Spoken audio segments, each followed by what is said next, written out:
नमस्कार, मैं तनप्रीत आप सभी का एनवीटी मेडिथॉन में स्वागत करती हूँ।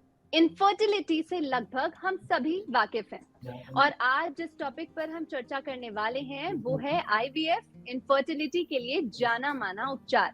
लेकिन आईवीएफ क्या होता है, कौन सा ट्रीटमेंट, इसके लिए किन लोगों को जरूरत पड़ सकती है, इन सभी सवालों पर चर्चा करने के लिए आज हमारे साथ जुड़े हैं 3 बेहद खास गेस्ट। तो सबसे पहले मैं स्वागत करना चाहूंगी डॉक्टर आभा मजुमदार का, जो MS FICS director and emeritus consultant है सेंटर ऑफ IVF और human reproduction sir Gangaram hospital से। मैम, बहुत बहुत स्वागत है आपका हमारे इस खास शो पर। Thank you Tanpreet for having me over. साथ ही मैं स्वागत करना चाहूंगी डॉक्टर रोहित गुटगुटिया का, जो medical director of Nova IVF fertility है। सर, आपका भी बहुत बहुत स्वागत है। और मैं स्वागत करना चाहूंगी डॉक्टर भावना बांगा का, जो क्लिनिकल डायरेक्टर है reproductive medicine and IVF Cloud9 group of hospitals में। मैम, बहुत बहुत स्वागत है आपका भी हमारे इस खास शो पर। धन्यवाद। तो सबसे पहला सवाल मैं डॉक्टर रोहित से पूछूंगी कि आसान शब्दों में सर आप समझाइए, नॉर्मल लोगों को जानना होता है कि IVF क्या होता है और क्या ये सेफ है ट्रीटमेंट। धन्यवाद तनप्रीत। सबसे पहले तो मैं आप सभी को धन्यवाद देना चाहता हूं कि हम एक बहुत इंपॉर्टेंट टॉपिक पे आज डिस्कस कर रहे हैं। IVF यानी कि इन विट्रो फर्टिलाइजेशन आज एक चालू भाषा में बहुत कॉमन चीज है और लोग इसके बारे में हमेशा ही जानना चाहते हैं। ये एक सहायक प्रजनन पद्धति है। सो इन अदर वर्ड्स, ये असिस्टेड रिप्रोडक्टिव टेक्निक है। ये आर्टिफिशियल किसी भी तरह से नहीं है और हम एक बहुत बड़ी गलती करते हैं, हमेशा हम आर्टिफिशियल वर्ड का यूज करते हैं। ये एक असिस्टेड टेक्निक है, सहायक पद्धति है। साधारण तौर में अगर हम इसको समझना चाहें, कोई ऐसी दंपत्ति जिनको बच्चा होना दिक्कत हो रही है और हमने उनको चेक करके देखा है कि उनके लिए IVF सही इलाज होगा, तब उनको हमने IVF का रिकमेंडेशन दिया हुआ होता है। और IVF प्रोसेस में जो औरत होती हैं उनको कुछ इंजेक्शंस, हार्मोन्स दिए जाते हैं जिससे उनके अंडकोश में एक से ज्यादा अंडे पक के तैयार हों। और जब उनके अंडे तैयार हो जाते हैं, जिसको हम अल्ट्रासाउंड के माध्यम से चेक करते हैं, तब उनको बेहोश करके इन अंडों को संग्रह किया जाता है। ये एक निहायत ही सीधा साधा प्रोसेस है। एक सिंपल नीडल प्रिक से अंडे को कलेक्ट किया जाता है, इसमें कोई चोट लगने की या और कोई कॉम्प्लिकेशन की कोई गुंजाइश नहीं रहती है। जब इन अंडों को हम कलेक्ट करते हैं, उसी वक्त हम पार्टनर से उसके सीमेन को भी देने के लिए रिक्वेस्ट करते हैं। इस तरह से जब हमारे पास दोनों के गैमीट्स यानी कि अंडे और स्पर्म अवेलेबल हो जाते हैं, तो इनको हम लैब में फिर वी ब्रिंग देम टुगेदर, या हम इंजेक्ट करके स्पर्म को अंडे में इंजेक्ट करके एम्ब्रियो यानी भ्रूण तैयार करते हैं और इन भ्रूण को लैब में कल्चर किया जाता है, इन्हें ग्रो किया जाता है और दफा दफा इन्हें हम चेक करते रहते हैं कि ये ठीक ठाक ग्रो कर रहे हैं कि नहीं। जब हमारे पास भ्रूण तैयार हो चुके होते हैं, या तो 3 दिन में या 5 दिन पे, तब इन भ्रूणों को सहेज कर रख दिया जाता है और या तो उसी महीने या इसके बाद वाले महीने में औरत के गर्भ में जो झिल्ली होती है उसको तैयार की जाती है दवाइयों के माध्यम से। और जब वो झिल्ली बिल्कुल तैयार हो जाती है, तब इन भ्रूण को उनके घर में प्रतिस्थापित किया जाता है। तो ये एक प्रोसेस है जिसमें लैब में हमने भ्रूण बनाए हैं आप ही के अंडे और आप ही के स्पर्म से, और फिर उन भ्रूण को हमारे मॉनिटरिंग के साथ चेक करके फिर इन भ्रूणों को आपके गर्भ में फिर से रखा जाता है। So this is the whole process of IVF. जहां तक सेफ्टी का सवाल है, this is a very safe and a reasonably successful procedure. जैसे भी किसी भी प्रोसेस में एक प्रोसीजरल रिस्क या सर्जिकल रिस्क रहता है, इसमें भी एक सामान्य रिस्क है सर्जरी का, जिसमें थोड़ी बहुत ब्लीडिंग हो सकती है या इस तरह के कुछ कॉम्प्लिकेशंस हो सकते हैं। बट आज की तारीख में जब हम 2023 में हम इस बारे में बात कर रहे हैं इस विषय में, मैं ये अश्योर कर सकता हूँ सबको कि this is a reasonably safe and a secure process. जी बिल्कुल। तो जिस तरीके से डॉक्टर रोहित ने हमें बहुत विस्तार तरीके से बताया कि कैसे इसका पूरा प्रोसेस होता है, डॉक्टर भावना, जब आपके पास कोई पेशेंट आता है तो आप भी क्या उसे इसी तरीके से पहले पूरा प्रोसेस समझाते हैं? और सबसे बड़ा सवाल, क्या ये प्रोसेस घर में भी हो सकता है? Thank you तनप्रीत। सो जैसे डॉक्टर रोहित ने बताया, हम भी पेशेंट्स को ऐसे ही समझाते हैं, बट हमें ये जानना है कि ये प्रोसेस घर पे नहीं हो सकता है कंप्लीटली। हाँ, जो इंजेक्शंस की जो प्रक्रिया होती है, जो पीरियड के 2nd या 3rd डे से शुरू होती है, वो हम घर से शुरू कर सकते हैं। आफ्टर जब हम पेशेंट को इंजेक्शन टीच हमारी नर्सें उनको सिखा सकती है। बट जो अंडे निकालने की प्रक्रिया होती है, जो डॉक्टर रोहित ने जैसे बताया, जो योनि मार्ग के द्वारा होती है और जो बेहोशी में होती है, वो हॉस्पिटल के अंदर ही होती है। So partly yes we can say कि हम पार्ट ऑफ द प्रोसेस, जो इंजेक्शन लगाने वाला प्रोसेस है, वो हम घर पे कर सकते हैं। बिल्कुल। तो जिस तरीके से हमने एक चीज जान ली कि घर पर क्या हो सकता है और क्या नहीं हो सकता है, डॉक्टर आभा, अब मैं आपसे पूछना चाहूंगी कि आईवीएफ के बारे में हम सुनते रहते हैं और आजकल बहुत से लोग हैं जो इस ट्रीटमेंट के लिए खुद आगे बढ़ते भी हैं। तो क्या ये आईवीएफ जो ट्रीटमेंट है, इसका सक्सेस रेट क्या है? हम कैसे समझाएं कि सक्सेस रेट क्या है, और सक्सेस रेट में कौन सी ऐसी बाधाएं आती हैं, किन कारणों की वजह से वो सक्सेस रेट में प्रॉब्लम्स आ सकती है? देखो, ऐसा है तनप्रीत कि आईवीएफ के सक्सेस रेट में सबसे इम्पोर्टेंट है कि वो औरत एग्स बना रही है और बहुत ज़्यादा एज नहीं है, बिकॉज एजिंग अंडे जो होते हैं उनकी क्वालिटी जेनेटिकली पुअर होती जाती है। सो सक्सेस रेट में क्या निर्भर करता है? एग्स की क्वालिटी अच्छी हो, मात्रा काफ़ी हो, स्पर्म्स अच्छी मॉर्फोलॉजी या अच्छे प्रकार के हों। मोटिलिटी आईवीएफ में इतना मैटर नहीं करती है, काउंट नहीं मैटर करती है, लेकिन स्पर्म्स अच्छी क्वालिटी के हों ये मैटर करता है। और पुरुष के एज की स्पर्म्स की क्वालिटी पे बहुत कम असर होता है। हाँ होता है, लेकिन 55 के बाद होना शुरू होता है। सो स्पर्म ठीक क्वालिटी के हों, एग अच्छी क्वालिटी के हों, इनफ मात्रा में हो, और सबसे इम्पॉर्टेंट चीज़ है लेबोरेटरी बहुत अच्छी होनी चाहिए जहाँ इन स्पर्म और एग्स को मिलाया जाता है। लेबोरेटरी के अंदर का एनवायरनमेंट, इंक्यूबेटर का एनवायरनमेंट, उसमें गैस जो फ्लो की जाती है, कल्चर मीडिया का एनवायरनमेंट बिल्कुल वैसा होना चाहिए जैसे एक औरत के शरीर की ट्यूब्स के अंदर के फ्लूइड में होता है, जहाँ पे एम्ब्रियो कुदरती तौर पे डिवेलप होता है 5 दिन के लिए। तो 3 इम्पॉर्टेंट फैक्टर्स हैं जो हम पेशेंट्स को समझाते हैं कि आपका एग, हस्बैंड का स्पर्म और लेबोरेटरी, ये 3 चीज़ें हमें जो है आपको सक्सेस की तरफ ले जाएंगी। अपार्ट फ्रॉम औरत की एज जो बहुत इम्पॉर्टेंट है, 37 के बाद एग्स की क्वालिटी चाहे क्वांटिटी इनफ हो, क्वालिटी कम होने लगती है। 40-41 के बाद ड्रास्टिकली कम होने लगती है, और जो भ्रूण बनते हैं उनमें जेनेटिक एबनॉर्मलिटीज बढ़ जाती हैं, जिसकी वजह से या तो वो इम्प्लांट नहीं हो पाते हैं यूट्रस की लेयर में, और या अगर इम्प्लांट हो जाते हैं तो अबॉर्शंस में बदल सकते हैं इजीली। सो यही सक्सेस रेट के पीछे चीज़ें हैं। सेंट जो आईवीएफ लैब है वो कितनी अच्छी क्वालिटी की सर्विसेज देती है, बिल्कुल वैसे ही जैसे स्कूल्स। हम लोग बोलते हैं हम बच्चे को उस स्कूल में भेजेंगे बिकॉज उस स्कूल में वही बुक्स पढ़ाई जा रही हैं हर स्कूल में, लेकिन एक स्कूल का रिजल्ट 99% है और एक स्कूल का रिजल्ट 50% है। बिल्कुल ऐसे ही आईवीएफ लैब्स की अलग अलग श्रेणियां हैं, अलग अलग रिजल्ट्स हैं, पर भ्रूण जो बनता है वो तीनों के सामंजस्य से बनता है, एग, स्पर्म और लैब। बिल्कुल। डॉक्टर रोहित, बहुत ही अच्छे तरीके से हमें आभा मैम ने बताया कि क्या जो 3 फैक्टर है वो जरूरी है। अगर मैं आपसे ये पूछूं कि कई बार हम ऐसे एग्जाम्पल्स देखते हैं जिनमें एज बहुत ज्यादा होती है जो कपल होता है, लेकिन फिर भी वो इसका सुख प्राप्त करते हैं बच्चे होने का। तो क्या एज फैक्टर बहुत ज्यादा आईवीएफ ट्रीटमेंट में मायने रखती है, और क्या नेचुरल हार्मोन साइकिल जो है इसका कोई प्रभाव पड़ता है? बहुत अच्छा प्रश्न है। मैं सक्सेस रेट से शुरू करना चाहूंगा।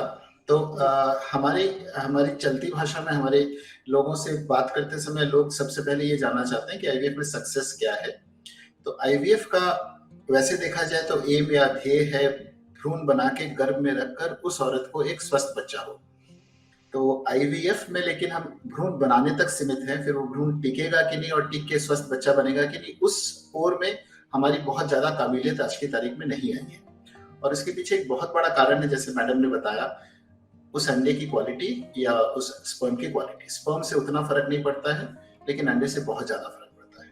और अभी तक हमें जो समझ में आया है कि एक औरत के लिए उसकी उम्र के साथ अंडे की क्वालिटी खराब हो जाना, या उस तरह से देखा जाए तो उसके अच्छे अंडे खर्च हो जाते हैं, जो रह जाते हैं वो शायद क्वालिटी में उतने अच्छे नहीं होते, खराब तो नहीं होती क्वालिटी, धीरे धीरे अच्छे वाले अंडे खर्च हो जाते हैं।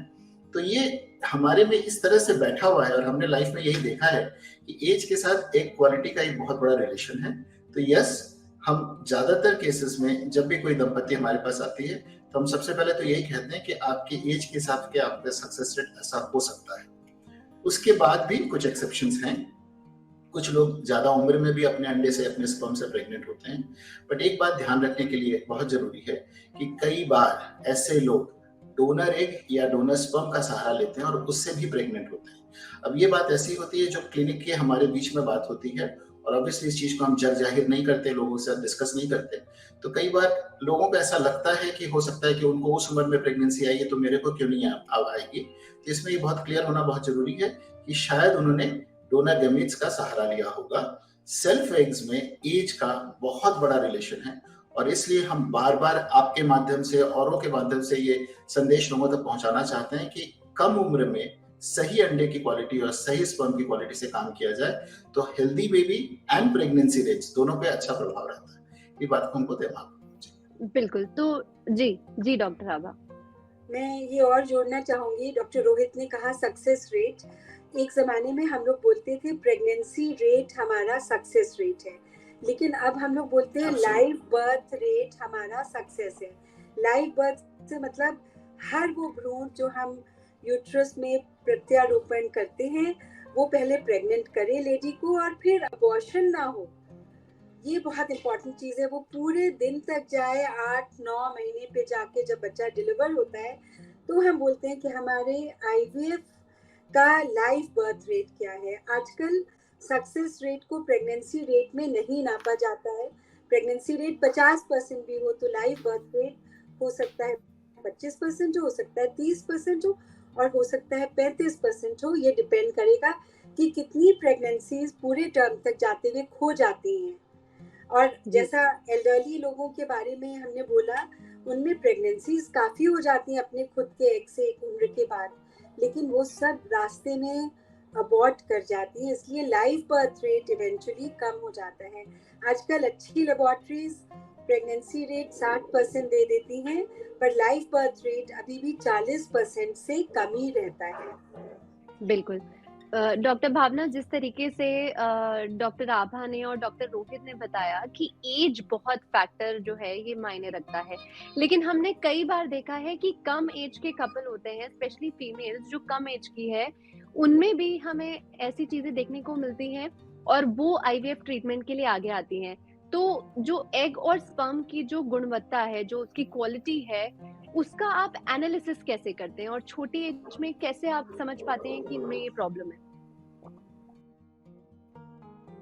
सो तनप्रीत, एक्चुअली आजकल हम ना अर्बनाइजेशन का काफी भुगतान कर रहे हैं हमारे कपल्स। अब क्या हो रहा है, there is a concept known as premature decline in the fertility. वक्त से पहले चीजों का ढलना, इसके अनेक कारण हैं, एंड सबसे इंपॉर्टेंट है एनवायरमेंटल टॉक्सिन्स और जो फास्ट फूड और हमारी स्ट्रेसफुल लाइफस्टाइल्स है। सो हमने देखा है, जो डॉक्टर रोहित एंड डॉक्टर आभा भी मुझसे सहमति में रहेंगे, दैट यंग एज में भी egg quality it is declining because of this urbanization and stressful lifestyle. So बहुत सारे कपल्स हैं जो वो उनके अर्ली 30s में है and they have been married for 3 से 4 साल, शादी हो चुके, और जब वो हमारे पास आते हैं तो जब हम अल्ट्रासाउंड करते हैं, शुक्राणु की जांच करते हैं, तब हमें पता लगता है कि वीर्य में शुक्राणु की मात्रा कम है, या फिर अंडे देने की क्षमता, जो हम अल्ट्रासाउंड और एक ब्लड टेस्ट होता है AMH, एंटी मुलियरिन हार्मोन, ये दोनों चीजों के द्वारा हम एक लेडी की अंडे देने की क्षमता भाप सकते हैं। So this is the reason जो हम यंग कपल्स में इस तरह से हम जांचें करते हैं कि किनमें प्रेगनेंसी चांसेस उम्र सही होने के बावजूद भी कम हो सकते हैं। जी जी। तो जिस तरीके से हम आईवीएफ की बातें कर रहे हैं, उसके ट्रीटमेंट के बारे में बातें कर रहे हैं और इतने अच्छे से जो डॉक्टर्स हमें समझा रहे हैं, तो हमारे पास कई यूजर्स हैं जो सवाल कर रहे हैं। और डॉक्टर रोहित, एक यूजर का सवाल आपसे है।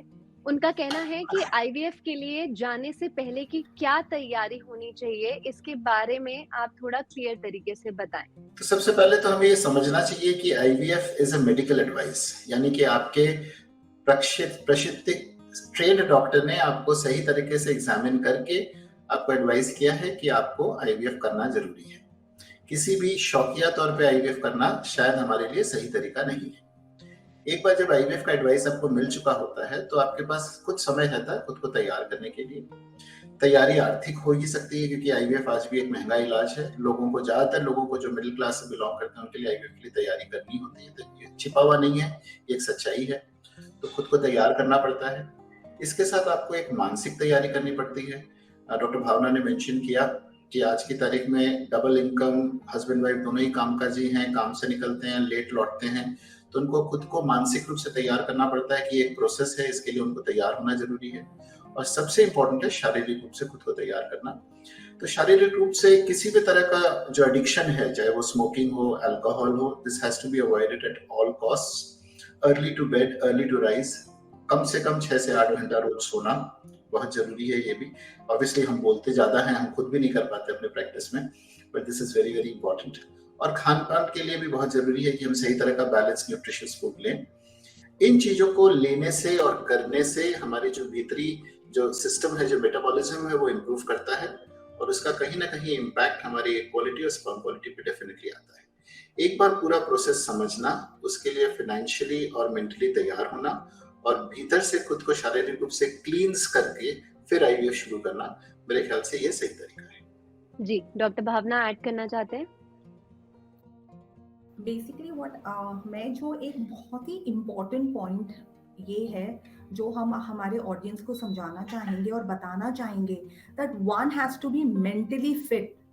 बहुत सारे patients are mentally exhausted, very anxious. उनको लगता है कि अगर आईवीएफ फेल हो गया तो इससे आगे हम क्या कर पाएंगे। सो सबसे महत्वपूर्ण पॉइंट है दैट थिंक पॉजिटिव, एक पॉजिटिव वाइब्रेशंस रखो, तो आप अपने आप ही इंटरनली आप आपका मेटाबॉलिज्म को भी ठीक कर पाओगे। It is like saying that अगर आपका मानसिक रूप ठीक नहीं है, आप कितनी ही अच्छी दवाइयां लोगे, कितना ही पोषण अच्छा लोगे, पर वो आपको असर नहीं करेगा।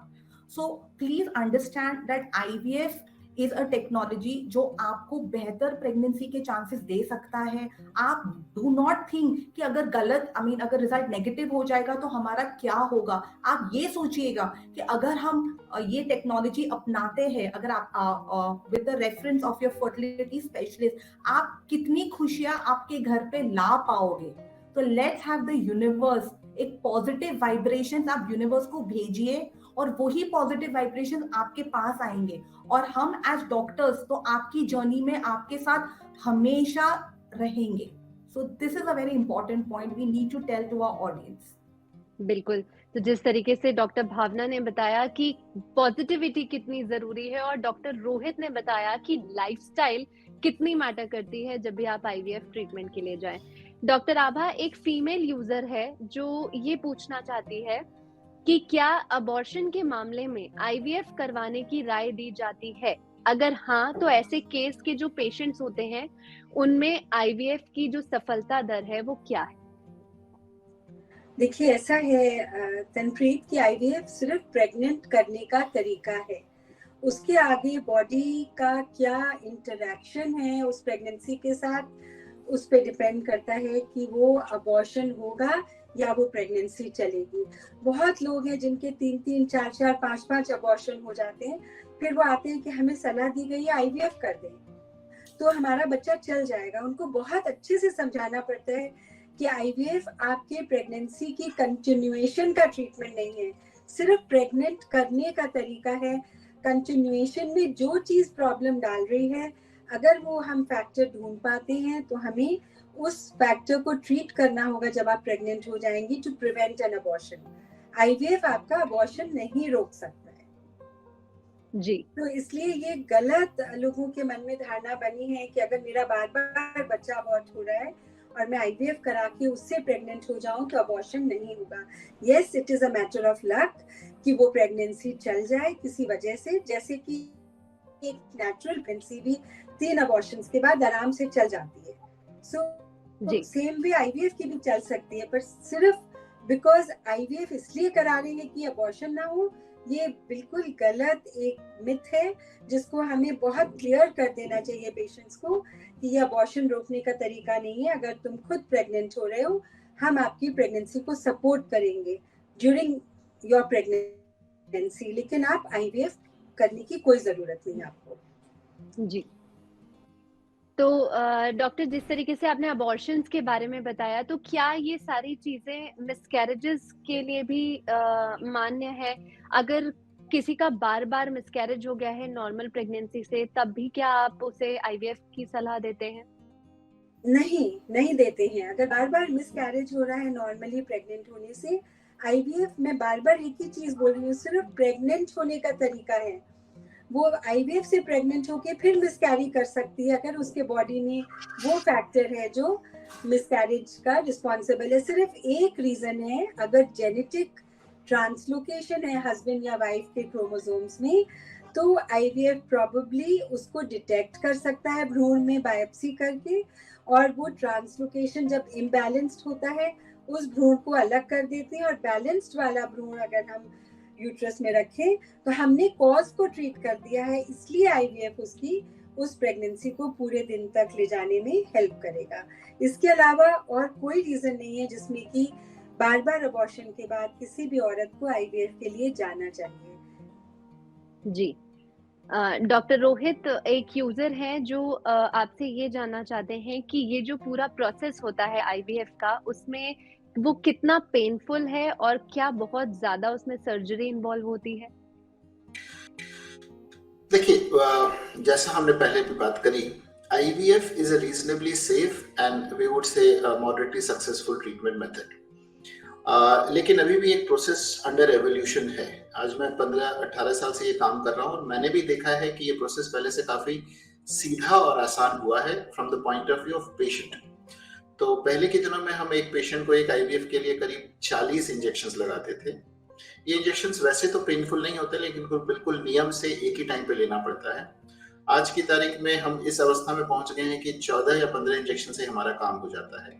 शायद कुछ दिनों में ऐसा हो जाए कि इनके लिए भी हमारे पास ओरल टैबलेट्स आ जाएं और काम और आसान हो जाए। इनफैक्ट अब कुछ लोग ऐसे हैं जो 10-12 इंजेक्शन से और बाकी को टैबलेट से भी काम चला लेते हैं। तो इंजेक्शन वाला दर्द जो है, जिसका खौफ लोगों के मन में रहता है कि इंजेक्शंस काफी लगते हैं आईवीएफ में, रेस्ट काफी करना पड़ता है, तो इंजेक्शन पहले से काफी आसान हो गया है। ऐसे इंजेक्शंस का इजाद हुआ है जिनको लेने वक्त बहुत कम दर्द होता है, क्योंकि जो नीडल्स यूज किए जाते हैं वो बहुत फाइन ल्यूमेन के होते हैं। तो उस तरह से जैसे इंसुलिन का इंजेक्शन पे ज्यादा नहीं होता है। और जहां तक सर्जरी का सवाल है, हम इसको सर्जरी नहीं कहते, हम इसको प्रोसीजर कहते हैं।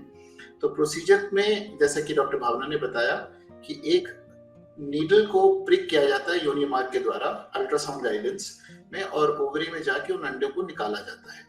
तो जैसे हम किसी का ब्लड लेते हैं, बिल्कुल वैसे ही ब्लड जब लेते हैं तो देख के प्रिक करके निकालते हैं, या अल्ट्रासाउंड गाइडेड प्रिक करके निकालते हैं। एज सच कॉम्प्लिकेशन नहीं होता है। रेस्ट का भी मैं बार बार कहना चाहूंगा कि ये भी हमारे में एक मिथ्या धारणा है कि आईवीएफ करने से रेस्ट करना बहुत जरूरी होती है। इनफैक्ट ये हमारा एक्सपीरियंस रहा है, डॉक्टर भावना भी है, मैडम डॉक्टर आभा मजूमदार भी हैं, कि रेस्ट करने से नुकसान भले ही हो, फायदा तो कुछ भी नहीं होता। तो रेस्ट नहीं चाहिए। इनफैक्ट कोई भी इंसान जब वो प्रेग्नेंट होता है, उसको चाहिए कि वो अपनी डेली रूटीन को चालू रखे, ताकि उसकी रक्त संचार, जो उसकी ब्लड सप्लाई है, वो सही रहे और उसका हेल्थ मेंटेन रहे। तो न रेस्ट की आवश्यकता है, खाना पीना जैसे करते हैं वैसे ध्यान रखना जरूरी है। इंजेक्शंस धीरे धीरे कम हो रहे हैं, लेकिन अनफॉर्चुनेटली अभी भी 10-12 इंजेक्शंस लगते हैं। और सर्जिकल कॉम्प्लिकेशंस की बिल्कुल भी कोई रिस्क नहीं है। हम लोग इसको काफी हद तक सेफ मानते हैं। जी, डॉक्टर भावना ऐड करना चाहती है कुछ? तो जैसे डॉक्टर आभा ने हमें बहुत अच्छी जानकारी दी अबाउट मिसकैरेजेस और हम उनमें आईवीएफ कर सकते या नहीं कर सकते। मैं इससे और 1-2 वर्ड्स जोड़ना चाहूंगी दैट आपको you need to go to a dedicated fertility specialist जो आपके मिसकैरेज का रीजन समझ पाए ऐसा नहीं है कि आपने 2-3 अबॉर्शंस हुए सो आप इसको एक नॉर्मल रूप से ही आप इसको समझ रहे हो दैट नेक्स्ट प्रेगनेंसी आपकी नॉर्मल हो सकती है। अगर आप एक जाने माने आईवीएफ स्पेशलिस्ट के पास जाते हो जिनको ये सब्जेक्ट का पूरा नॉलेज है, वो आपकी पूरी जांच पड़ताल करके आपको ये बता सकते हैं कि आपको नेक्स्ट प्रेगनेंसी करने से पहले ये चीजों का आपको रूल आउट करना है so that you can avoid the trauma of a miscarriage. ये एक चीज है।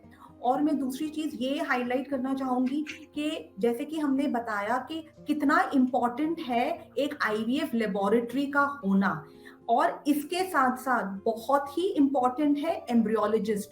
वो एक एम्ब्रियोलॉजिस्ट वो होते हैं जो अंश और भ्रूण अंश और एक माइक्रोस्कोपिक अंश लैब में बनाते हैं, तो उनका भी एक्सपीरियंस कितना है, उनकी नॉलेज कितनी है, वो कौन से क्वालिटी के शुक्राणु और एग, कौन से अच्छी क्वालिटी का एग वो पिकअप कर सकते हैं, कैसे वो ग्रेड कर सकते हैं। So ultimately it is a team work. तो हम कई बार बहुत भूल जाते हैं, हम सिर्फ बड़े हॉस्पिटल्स को बाहर से देखते हैं या फिर हम सिर्फ डॉक्टर को देखते हैं, बट हम कभी कभी भूल जाते हैं कि जो the person who is working inside the lab, the embryologist, उसकी भी हमें एक अच्छी जानकारी होनी चाहिए, पेशेंट्स को भी होनी चाहिए कि कौन है एम्ब्रियोलॉजिस्ट लैब में।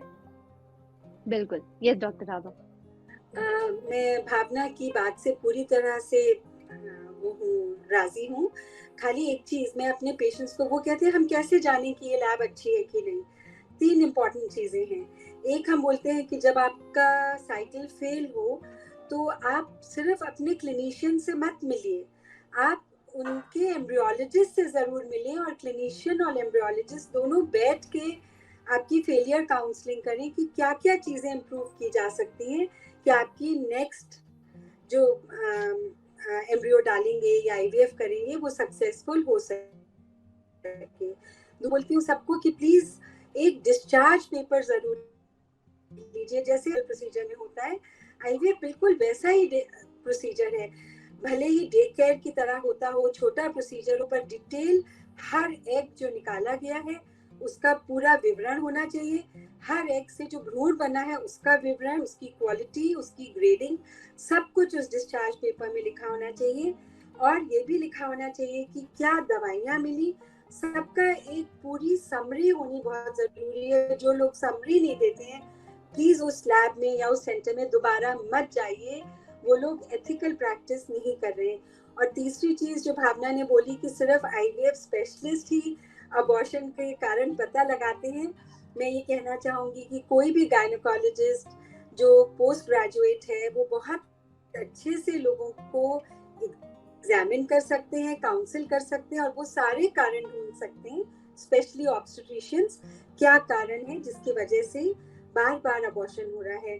और अगर कोई कारण नहीं मिलता है तो हम उसको अनएक्सप्लेन्ड रिकरेंट मिसकैरेज की कैटेगरी में रख देते हैं। मतलब इसका कारण नहीं मिला, ना इसमें क्रोमोसोमल गड़बड़ी थी, ना इसमें ब्लड के क्लॉटिंग का डिफेक्ट था, ना इसमें कोई एनाटॉमिकल डिफेक्ट था, यूट्रस में कोई भी ऐसी चीज नहीं थी, फिर भी बार बार अबॉर्ट कर रही है, तो उनको अनएक्सप्लेन्ड मिसकैरेजेस की कैटेगरी में रख के उसके लिए एक स्टैंडर्ड ट्रीटमेंट बनाते हैं कि क्या सपोर्टिव ट्रीटमेंट देंगे, और प्रेग्नेंट होने पे वो शुरू करते हैं। वो नॉन आईवीएफ स्पेशलिस्ट भी कर सकते हैं। जी, बहुत अच्छे से आपने बताया कि ये ट्रीटमेंट क्यों जरूरी है और क्या किन बातों को ध्यान में रख करके पेशेंट्स को आना चाहिए। तो हमें ये तो समझ में आ गया कि उपचार के रूप में आईवीएफ क्या है। डॉक्टर रोहित, मैं आपसे आखिर में पूछना चाहूंगी कि आप अपने पेशेंट्स को क्या सुझाव देते हैं कि वो आईवीएफ का जो प्रोसीजर है वो शुरू करने से पहले डॉक्टर से क्या-क्या पूछें और अपने बारे में क्या-क्या बताएं? हाँ, तो कोई भी कपल जब हमसे मिलते हैं और हमें उनसे आईवीएफ के बारे में बात करनी होती है, तो जैसा मैडम ने कहा, बहुत जरूरी है कि वो केवल डॉक्टर से ना मिले, वो पूरे लैब से मिले, काउंसलर से मिले और एम्ब्रियोलॉजिस्ट से मिले, ताकि उसको पूरे प्रोसेस के बारे में एक 360 नॉलेज हो। जहां तक डॉक्टर का सवाल है, वो मेडिकल टर्म्स के बारे में ज्यादा, मेडिकल सिचुएशन के बारे में ज्यादा बात करेगा। पुरुष के और महिला के बांझपन के कारणों के बारे में बात करता है, फिर उस पर्टिकुलर कपल में क्या दिक्कत है, क्यों उनको बच्चा नहीं आ रहा या क्यों नहीं ठहर रहा, इसके बारे में बात करके उनको ये समझाता है कि इन्हीं कारणों की वजह से हम तुमको आईवीएफ करना चाहते हैं, शायद आईवीएफ तुम्हारे लिए सबसे बेहतर इलाज रहेगा। और फिर आईवीएफ प्रोसेस उनको समझाया जाता है और उसके बाद फिर पूरी प्रोसेस या पूरी प्रक्रिया को चालू की जाती है। कई बार जो पेशेंट्स की तरफ से या कपल्स की तरफ से सवाल आते हैं वो रहते हैं कि या खर्चा क्या लगेगा, प्रोसेस में दर्द कितना है या कॉम्प्लिकेशंस क्या हैं, और जैसा कि हम शुरू से बात कर रहे हैं सक्सेस रेट क्या रहेगा। तो मैं हमेशा ही सक्सेस रेट के बारे में सबसे पहले बात करता हूं, क्योंकि सक्सेस रेट जो है वो उनके गैमेट क्वालिटी यानी उनके एंजियोस्पर्म की क्वालिटी से सीधा रिश्ता रखती है। It's directly related to their egg quality and sperm quality. हमारे पास एग क्वालिटी समझने का कोई तरीका नहीं है, बजाय उनके जो हम परिमाण माप सकते हैं AMH या अल्ट्रासाउंड के माध्यम से, और उनकी उम्र देख के उनके बारे में एक रफ आइडिया दे सकते हैं। वीर्य का अवलोकन करना इजियर है, स्पर्म एनालिसिस इज इजियर, उसके बारे में हमें बेटर आइडिया लगती है। तो इनके साथ हम उनको एक ओवरऑल स्ट्रक्चर देते हैं कि हमारे हिसाब से आपको 2 या 3 बार प्रयास करने से गर्भ में एक बच्चा होके आपको स्वस्थ बच्चा हो सकता है। This is how we explain. किसी एक बार में प्रेगनेंसी हो जाए या ऐसा हो जाएगा ऐसा नहीं बोला जा सकता, क्योंकि कोई भी कपल में किसी भी जो दंपति होती है, हम ऐसा मानते हैं कि humans are very poor in reproduction. किसी भी स्वस्थ दंपति में भी हर महीने बच्चा होना संभव नहीं होता है। ऐसा समझा के फिर पूरा प्रोसेस किया जाता है। और ऑब्वियसली कॉस्ट के बारे में एक डिटेल विवरण देना जरूरी है। आज की तारीख में हम उनको लिखित एक नोट देते हैं, वो जरूरी है उनको, ताकि उनको क्लैरिटी रहे कि क्यों कहाँ खर्चा लगने वाला है। और बार बार इस चीज पे एम्फेसाइज किया जाता है, जैसे डॉक्टर भावना ने भी मेंशन किया कि अगर हम फेल भी करते हैं तो सेकंड अटेम्प्ट या थर्ड अटेम्प्ट क्यों जरूरी है, कैसे जरूरी है, इसके बारे में बात की जाती है। और नेगेटिव काउंसलिंग, जैसा कि डॉक्टर आभा मैडम ने कहा, नेगेटिव काउंसलिंग या जिसको हम रिव्यू बोलते हैं, उसके बारे में भी उनको बताया जाता है कि ये आपके एक राइट्स में है, आपके अधिकार में आता है कि आप जब भी आप फेल करें आके हमसे समझें कि क्यों फेल किया है और कैसे हम खुद को सुधार सकते हैं और नेक्स्ट साइकिल के लिए जा सकते हैं। धीरे धीरे लोगों में ये चेतना आ रही है कि सिंगल साइकिल की बजाय 2-3 साइकिल करके प्रेगनेंसी की तरफ अग्रसर होना ही लॉजिकल या प्रैक्टिकल है। एक साइकिल का सक्सेस रेट के बारे में नहीं बात करके कितनी बार में हमें बच्चा हो सकता है उस बारे में ज्यादा बात की जाती है। जी, तो डॉक्टर आभा, आपसे मैं एक सवाल पूछना चाहूंगी कि जिस तरीके से डॉक्टर रोहित ने हमें बताया बहुत सारी चीजें मैटर करती हैं, तो ऐसे कौन से कॉम्प्लिकेशंस होते हैं जो आप कपल में देखते हैं एज एन इंडिविजुअल, फीमेल और मेल के लिए, और ऐसे कॉम्प्लिकेशंस को आप किस तरीके से हैंडल करते हैं? देखिए, ऐसा है, फीमेल में ही कॉम्प्लिकेशंस होती हैं आईवीएफ प्रोसीजर के दौरान, क्योंकि वही है जो इंजेक्शंस लगवाती है, वही है जो एनेस्थीसिया लेती है, एग्स निकलवाती है और उसी की ओवरीज स्टिमुलेट की जाती है। कुदरती तौर पे एक औरत सिर्फ एक अंडा ग्रो करती है एक मेंस्ट्रुअल साइकिल में। यहाँ हम उसका पूरी पोटेंसी एक्सप्लोर करते हैं और एम होता है कि हम 10 से 15 एग्स एक ही मेंसेस में निकाल लें, जिससे इतनी भ्रूण बना लें कि अगर एक एक करके भी डालते हैं तो हमारे पास 3-4 बार भ्रूण डालने के भ्रूण प्रिजर्व हो जाए और हमें बार बार ये इंजेक्शन लगा के एग निकालने की प्रक्रिया ना करनी पड़े। मेल को खाली स्पर्म देना पड़ता है और उसकी एक कॉम्प्लिकेशन होती है कि वो दे नहीं पाता है बहुत बार। आईवीएफ लेबोरेटरी के सर्कमस्टांसेस में, हॉस्पिटल में इतना स्ट्रेस्ड आउट हो जाता है कि कभी कभी दे नहीं पाता है। उसको इवेंट करने के लिए हम लोग एक फ्रोजन सैंपल उससे ड्यूरिंग आईवीएफ लेके रख लेते हैं, जिससे कि एक स्टैंड बाय रहे और उस दिन अगर वो स्ट्रेस्ड हो जाए और ना दे पाए तो हम वो फ्रोजन सैंपल यूज कर लें। औरत का जहाँ तक सवाल है, आईवीएफ से related complications and not related complications. IVF से रिलेटेड एक ही इम्पॉर्टेंट कॉम्प्लिकेशन है, दैट इज कि ओवरीज हाइपर स्टिमुलेट कर जाए। ये पहले जमाने में बहुत होता था, आजकल हम लोग बहुत संभाल के डोजेस देते हैं इंजेक्शंस की कि ओवरीज अगर उनमें बहुत एग्स बनाने की क्षमता है तो हम इंजेक्शन के डोजेस कम कर देते हैं, जिससे कि हमारा मेन एम हो कि 14-15 एग से ज्यादा ना वो बनाए ना हमें निकालने पड़े। ऐसे में complication rate of over stimulation of ovary जो होता है वो बहुत कम हो जाते हैं। आजकल लास्ट 5 साल में मैंने कोई भी ओवर स्टिमुलेशन का केस अपने सेंटर में नहीं देखा। दूसरा होता है जो लोग एक से ज्यादा एम्ब्रियो अंदर रख देते हैं, वहाँ मल्टीपल प्रेगनेंसी का कॉम्प्लिकेशन होता है। और हम ये सब जानते हैं कि सिंगलटन प्रेगनेंसी से अगर हम मल्टीपल प्रेगनेंसी या ट्विन प्रेगनेंसी को कंपेयर करें तो 4 फोल्ड ज़्यादा कॉम्प्लिकेशंस ट्विन में होंगे, सिंगल में कम होंगे। अनरिलेटेड टू आईवीएफ खाली एक ही चीज़ हो सकती है, रेयरली अगर एंडोमेट्रियोमा वगैरह है, एंडोमेट्रियोसिस है पेल्विस में और हमने नीडल डाली और नीडल के साथ कुछ इन्फेक्शन चला गया अंदर, तो वहाँ पे pelvic abscess, ovarian abscess, infections वगैरह हो सकते हैं। और जैसा शुरू में बोला, ब्लीडिंग हो सकती है नीडल डालने से अगर हम किसी गलत वेसल को गलती से पियर्स कर जाए, पर इन सब का निवारण आराम से हो जाता है। हाँ जी डॉक्टर रोहित। मैं यहाँ मैडम के साथ कुछ बातें और जोड़ना चाहूँगा कि जैसे कि कोविड से हमें शिक्षा मिली कि आईवीएफ प्रोसेस एक दिन का प्रोसेस नहीं है, इसको 2-2.5 महीने तक चालू रखना पड़ता है। पहले अंडे निकालने होते हैं, एम्ब्रियो बनाना पड़ता है, फिर सही वक्त पे गर्भ में बच्चा डालना पड़ता है। तो ये पूरे प्रोसेस में उनको हर तरह के कॉम्प्लिकेशंस हो सकते हैं। जैसे कि कोविड के दौरान हमें काम बंद करके रखना पड़ा था क्योंकि उस वक्त माहौल ही ऐसा था कि हम वो काम नहीं कर सकते थे। बार बार क्लिनिक आना किसी के लिए संभव नहीं था। हर साल दिल्ली में, कलकत्ता में, कई बड़े शहरों में डेंगू का प्रकोप होता है, तो बीच बीच में ऐसे पेशेंट्स होते हैं जिनको बीच में डेंगू आ जाता है, तो हमें काम रोकना पड़ता है। कई बार गॉल ब्लैडर का दर्द उठ जाता है, तो ऐसे कई कॉम्प्लिकेशंस हो सकते हैं। तो हमें सबसे पहले आईवीएफ को रोकना पड़ता है क्योंकि IVF is a planned treatment and this is generally carried out in a healthy environment. बाकी और को अगर बीमारी का पता चलता है तो उसको पहले ठीक करना होता है और फिर इसके बारे में हमें काम करना होता है।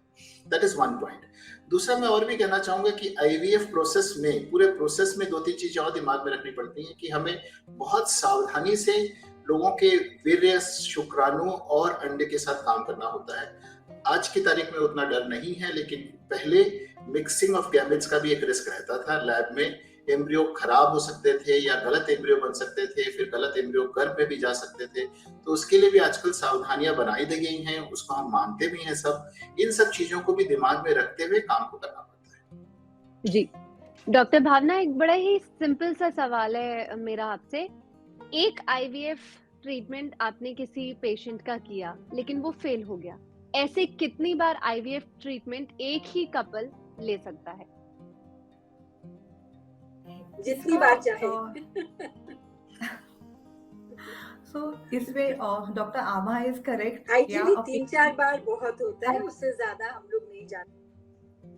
पर इससे और भी एक इम्पॉर्टेंट मैं पॉइंट जोड़ना चाहूंगी।